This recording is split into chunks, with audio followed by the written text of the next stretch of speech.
আল্লাহ নিরাকার নেই কোনো আকার, হর জরা বজরে বিরাজ করে ও গো দয়ার নবীজি বলে মোর আল্লাহ, ও গো দয়ার নবীজি বলে মোর আল্লাহ, সব কিছু দেখা পাই কে কি করে, আল্লাহ নিরাকার নেই কোনো আকার, আল্লাহ নিরাকার নেই কোনো আকার। কোরআন শরীফের আয়াতে আল্লাহ করিল পরিষ্কার ঘোষণা, কি ঘোষণা?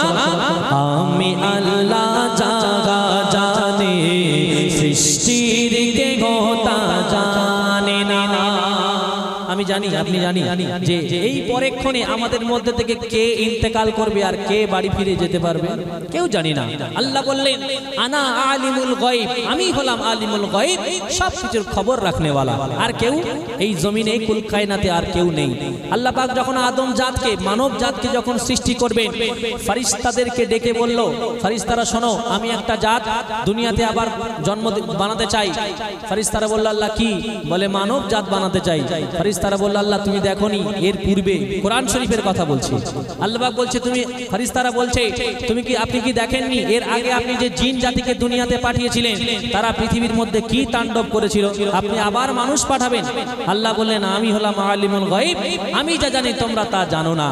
এর প্রমাণ আল্লাহ পাক ফেরেশতাদেরকে দিয়েছিল যখন আমাদের পিতা আদি পিতা হযরত আদম আলাইহিস সালামকে আল্লাহ পাক যখন বানালেন, তখন যখন তার রূহের মধ্যে, তার দেহের মধ্যে যখন রূহটা ফুঁকে দেওয়া হয়েছিল, রূহটা যাওয়ার সঙ্গে সঙ্গে আদম আলাইহিস সালাম একটা শব্দ বলেছিল যা ফেরেশতারা কোনোদিন সেই শব্দ শোনেনি। বলতে পারেন সেটা কি? আদম আলাইহিস সালামের যখন রূহ দেওয়া হলো, নাকের মধ্যে থেকে গেল, রূহটা নাকের মধ্যে থেকে দেওয়া হলো। নাকের মধ্যে যখন একটু পালক ফালক কিছু দেবেন, দেখবেন সুড়সুড়ি লাগে না? লাগে তো? যখন সুড়সুড়ি লাগে মানুষের কাশি হয়, কাশে না? কাশলে কি বলতে হয়? আলহামদুলিল্লাহ। আমরা কোত্থেকে শিখেছি? জন্মের পরে মানুষ করে শুনেছি, আলেমরা বলতে শুনেছি, তাই আমরা জেনেছি। কিন্তু আদম আলাইহিস সালামের সবে মাত্র রূহ দেওয়া হলো, ওনাকে কে শিখিয়েছিল? কে শিখিয়েছিল? আল্লাহ পাক তাকে সব জ্ঞান দিয়ে পাঠিয়েছিলেন। যখন রূহ গেল আলহামদুলিল্লাহ বলার সঙ্গে সঙ্গে ফেরেশতারা চেয়ে আছে, হায় রে এ কি কথা বলে। আল্লাহ পাক একটা মাটির পুতুল বানালো, তার মধ্যে রূহ দিল, সে রূহ হায়াত পাওয়ার জিন্দেগি আসার সঙ্গে সঙ্গে সে আলহামদুলিল্লাহ বলল যা আমরা কখনো শুনিনি। তখন আল্লাহ পাক বলেছিল দেখো আমি যে মানব বানাবো বলেছিলাম, যে শব্দ তোমরা কোনোদিন শোনোনি জানো না, দেখো সে জন্ম হওয়ার পরেই সে সব বলে দিল, সে সব জানে। ফেরেশতারাও তাকে ইন্টারভিউ নিয়েছিল, ইন্টারভিউতে তিনি সব সাকসেস হয়েছিলেন।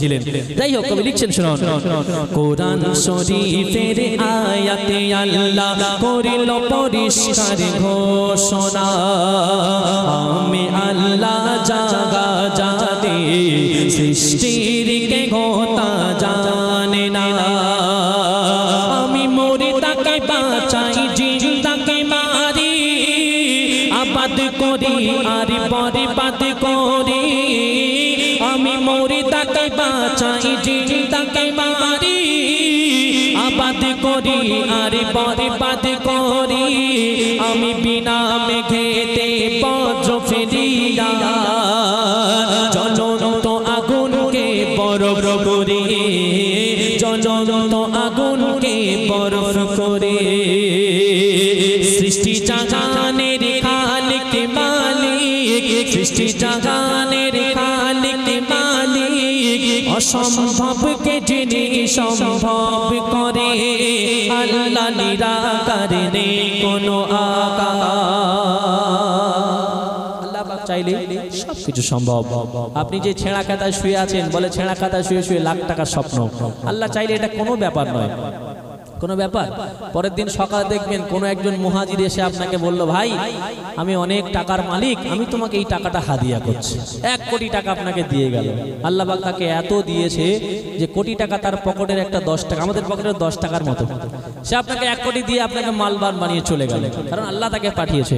তারপর লিখছেন শুনুন, মুসা নবীর রূহ কবজ করতে আজরাইল এসে দাঁড়িয়ে গেল, বলে এসেছি তোমায় নিয়ে যেতে, এখনই আমার সঙ্গে চলো। তখন কথা শুনে মুসা রেগে গেল,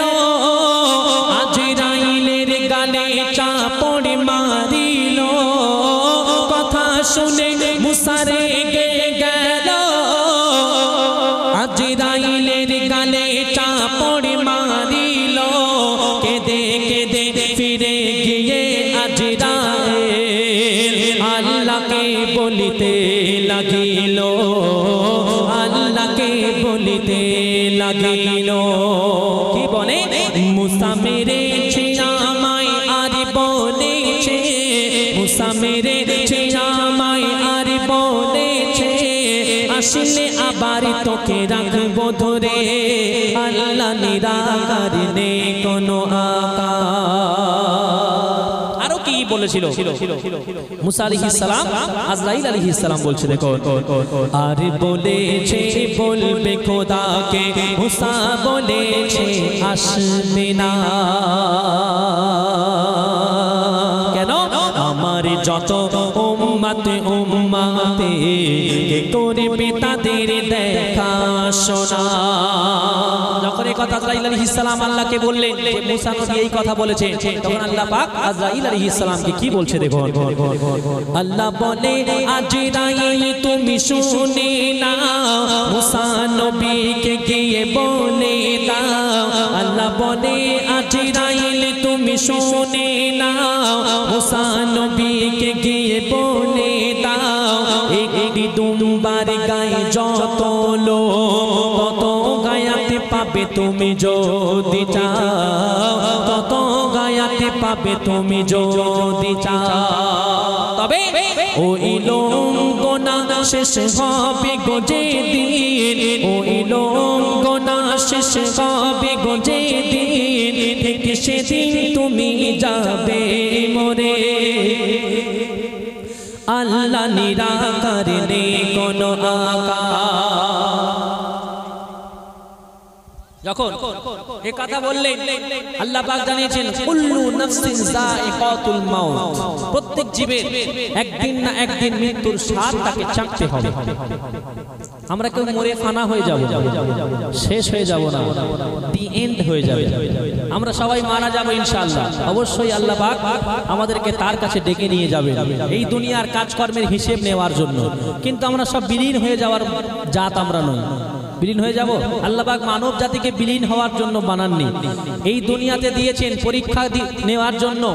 এখান থেকে পরীক্ষার যে ফলটা নিয়ে যাব সেই হিসাবে আল্লাহ পাক দুটি জায়গা বানিয়েছে, একটা জাহান্নাম একটা জান্নাত, সেখানে ডিভাইডেড করে দেওয়া হবে। আর এই উম্মতে মুহাম্মাদি একদিন না একদিন যে কালেমা পড়েছে, আল্লাহকে বিশ্বাস করেছে খালিক মালিক বলে, আল্লাহ নবীকে নবী বলে, যার রিসালাতকে যার নবুয়াতকে স্বীকার করেছে, সে জাহান্নামী হলেও একদিন না একদিন সে সেই জাহান্নামের সাজা ভোগ করে নিয়ে আবার সে জান্নাতে কামব্যাক করবে, ফিরে আসবে। এটাই এই উম্মতের আল্লাহ পাক একটা স্পেশাল পাওয়ার দিয়েছে, স্পেশাল কিছু দিয়েছে, সেটা শুধু এই উম্মতে মুহাম্মাদির জন্য, আর কারোর জন্য নয়। এখন মুসা নবী যখন এই প্রশ্ন করলেন, আল্লাহ পাক বললেন অবশ্যই অবশ্যই তোমাকে আমি হায়াত বাড়িয়ে দেবো, ঠিক আছে, কিন্তু একদিন না একদিন তোমাকে চলে আসতে হবে। তখন আল্লাহর নবী তো আল্লাহর নবী, তখন সে কি বলছে দেখুন, আবার আজরাইল এলো ফিরে, দাঁড়িয়ে দূরে সব শুনিয়ে দিল, সব শুনিয়া মুসা করল মোনাজাত, খোদা গো আমি কি করব বলো। প্রথম আজরাইল আলাইহিস সালাম এসে ঘরে ঢুকে সালাম না দিয়ে বলল তোমার রুহু কবজ করে নিয়ে চলে যাব, সময় হয়ে গেছে, টাইম ইজ ওভার, তোমাকে যেতে হবে, ফিরে যেখান থেকে এসছো সেখানে যেতে হবে। তখন মুসা আলাইহিস সালাম চড় বসিয়ে দিলেন। এখন আজরাইল আলাইহিস সালাম আল্লাহর কাছ থেকে ঘুরে এসে ডিসটেন্স বজায় রাখছে, দূরে দাঁড়িয়ে বলছে যে একবারে একটা চোখ গিয়েছে, দ্বিতীয়বারে কি হবে তার তো ঠিক নেই, কারণ আল্লাহ পাক নবীদের হাতে সেই ক্ষমতা দিয়েছেন। তখন কি ঘটছে দেখুন, আবার আজরাইল এলো ফিরে, দাঁড়িয়ে দূরে সব শুনিয়ে দিল, সব শুনিয়া মুসা করল মোনাজাত, খোদা গো আমি কি করব বলো। কেন? আজ না হয় কাল মরতে যে গাবে, এত গায়াতে নিয়ে লাভ কি হবে, আজ না হয় কাল মরতে যে হবে, এত গায়াতে নিয়ে লাভ কি হবে, কিন্তু আমি যদি আজ মারা যাই, আমার বিবি বাচ্চাদের কে হবে, আমার বিবি বাচ্চাদের কে হবে। তখন আল্লাহ বলছে, আল্লাহ বলে মুসা তুমি জানো না আমি রিজিক রেখেছি সবার তরে, আল্লাহ নিরাকার নেই কোনো আকার। মুসা নবী তিনি হলেন আল্লাহর নবী। যখন দেখছে আল্লাহ পাক নেবে, তখন আল্লাহর নবী জিজ্ঞাসা করছে, যখন আমাকে চলে যেতেই হবে তখন বেকার হায়াত নিয়ে কি হবে? আর আমরা চিন্তা করি আল্লাহ আর 10 দিন হলে ভালো হতো। তওবা তো এখনো করা হয়নি, নামাজ তো এখনো পড়া হয়নি। 10 দিন পেরে যদি তওবা করে কিছু কামিয়ে নিতে পারতাম। কেউ যদি জানতো যে আমার হায়াতের সীমাটা এখানে শেষ হয়ে যাবে, তাহলে সে অবশ্যই আল্লাহর পথে ফিরে আসতো। আমরা মনে করি এখানে হায়াত অনেক আছে, তো সেই জন্য মানে অতটা টেনশন হয় না। কিছু জানতো যে কাল সকালে মালাকুল মউত দাঁড়িয়ে যাবে, বুকের উপরে পাটা তুলে দেবে, যেটা উহুদ পাহাড় নয়, পুরো পৃথিবী যে ভার তার চেয়ে কোটি কোটি গুণ ভার হবে।